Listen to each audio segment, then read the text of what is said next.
2 Samuel 14 and 11. Then said she, I pray thee, the king, remember the Lord thy God, that thou wouldest not suffer the revengers of blood to destroy any more,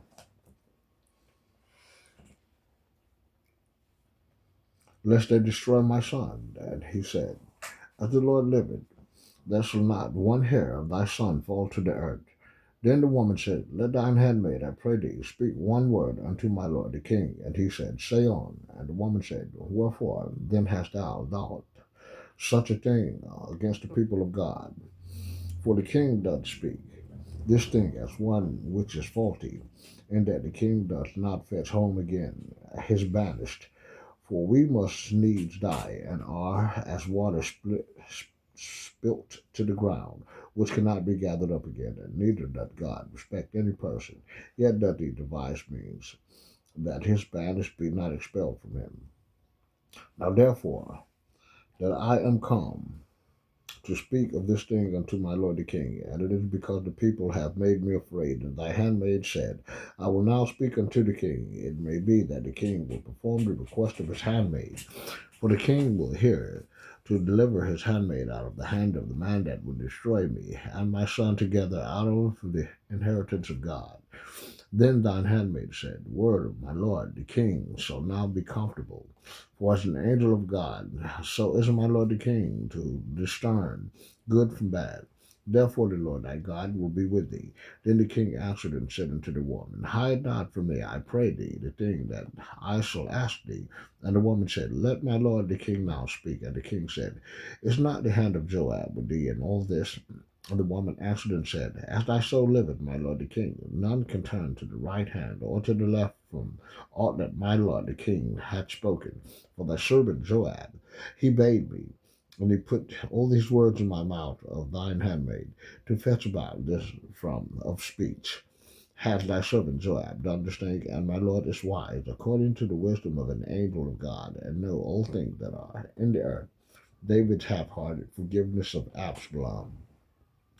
And the king said unto Joab, Behold, now I have done this thing, and go therefore, and bring the young man Absalom again. And Joab fell to the ground on his face, and bowed himself, and thanked the king. And Joab said, Today thy servant knoweth that I have found grace in thy sight, my lord, O king, and that the king hath fulfilled the request of his servant. So Joab arose and went to Geshur, and brought Absalom to Jerusalem. And the king said, Let him turn to his own house, and let him not see my face. So Absalom returned to his own house, and saw not the king's face. David forgives Absalom, but in all Israel there was none to be such praised as Absalom for his beauty. And from the sole of his foot even to the crown of his head there was no blemish in him.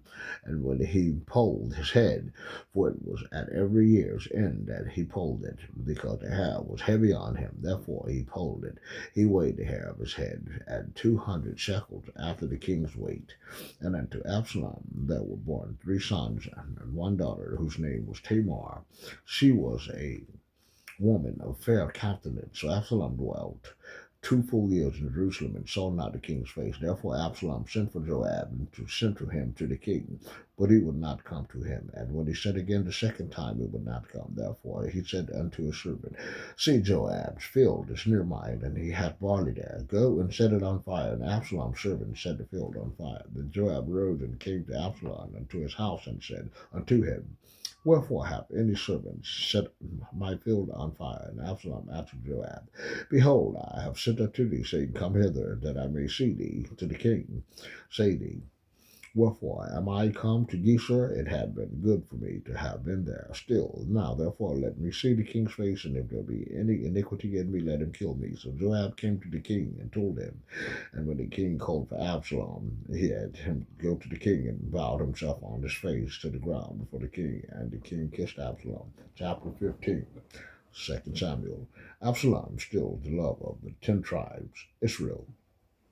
And it came to pass after this that Absalom prepared him chariots and horses and 50 men to run before him. And Absalom rode up early and stood beside the way of the gate. And it was so that when any man that had a controversy came to the king for judgment, and Absalom called unto him and said, Of what city art thou? And he said, Thy servant is of one of the tribes of Israel. And Absalom said unto him, See, thy matters are good and right, but there is no man deputed of the king to hear thee.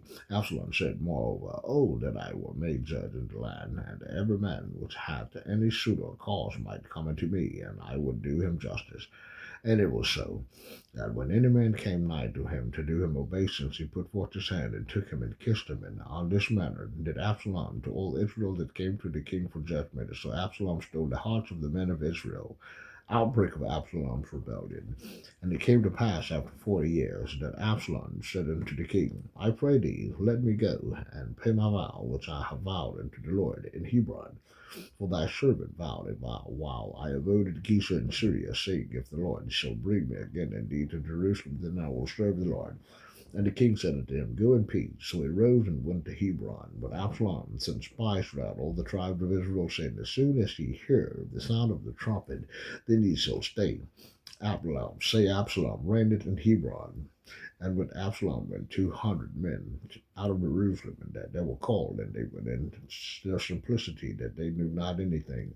And Absalom sent for Ahithophel, the Gilonite, David's counselor, from his city, even from Gilo, where he offered sacrifices, and the conspiracy was strong, and for the people increased continually with Absalom.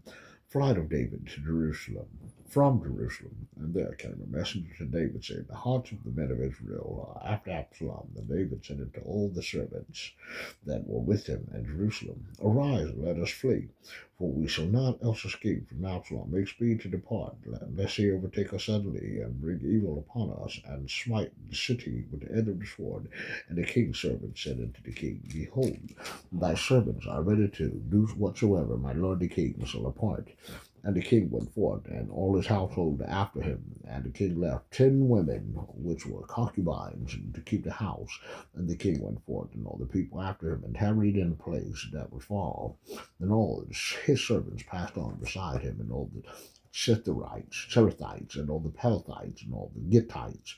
600 men which came after him from Gath passed on before the king. Then said the king to Ittai the Gittite, Wherefore goest thou with us? Return to thy place, and abide with the king, for thou art a stranger and also an exile. Whereas thou camest but yesterday, should I this day make thee go up and down with us, seeing I go whither I may return thou, to take back thy brethren. Mercy and truth be with thee. And Ittai answered the king and said, As the Lord liveth, and as my lord the king liveth, surely in one place my lord the king shall be, whether in death or life. Even there also will thy servant be. And David said to Ittai, Go and pass over. And Ittai the Gittite passed over, and all his men, and all the little ones that were with him. And all the country wept with a loud voice. And all the people passed over. The king himself also passed over the brook Kidron, and all the people passed over toward the way of the wilderness. And to Zadok and also the Levites were with him, bearing the ark of the covenant of God. And they set down the ark of God, and Abiathar went up until all the people had done passing out of the city. And the king said unto Zadok, Carry back the ark of God into the city, and I shall find favor in the eyes of the Lord. He will bring me again to see me, both it and his habitation. But if he thus say, I have no delight in thee, behold, here am I. Let him do to me as seemeth good unto him. The king said also unto Zadok the priest, Art thou not a seer? Return to the city in peace, and you and your 2 sons with you, Ahimaaz thy son, and Jonathan the son of Abiathar. See, I tarry in the plain of the wilderness until the time the word come from you to certify me, Zadok. Therefore, and Abiathar carried the ark of God into Jerusalem, and they tarried there. David went up by the ascent of Mount Olivet, and wept, and he went up, and he wept his head covered over, and he went barefoot, and all the people that was with him covered every man his head, and they went up weeping as they went up. And one told David, saying, Ahithophel is among the conspirators. And Absalom and David said, O Lord, I pray thee, turn the counsel of Ahithophel into foolishness. And it came to pass that when David was come to the top of the mount where he worshipped God, behold, Hushai the Archite came to meet him with his coat rent and earth upon his head, and to whom David said, If thou passest out with me. Now thou shalt be a burden unto me, but if thou return to the city and say to Absalom, I will be thy servant, O king, I have been thy father's servant hitherto, will I now also be thy servant, and thou mayest for me defeat the counsel of Ahithophel, and hast thou not there thee Zadok and Abiathar the priest. Therefore it shall be that what things soever thou shalt bear out of the king's house, thou shalt tell it to Zadok and Abiathar the priest. Behold, they have there with them the true sons of Ahimaaz, Zadok's son, and Zadok and Abiathar's son, and by them ye shall send unto me everything that ye can hear. So Hushai, David's friend, came into the city, and Absalom came into Jerusalem.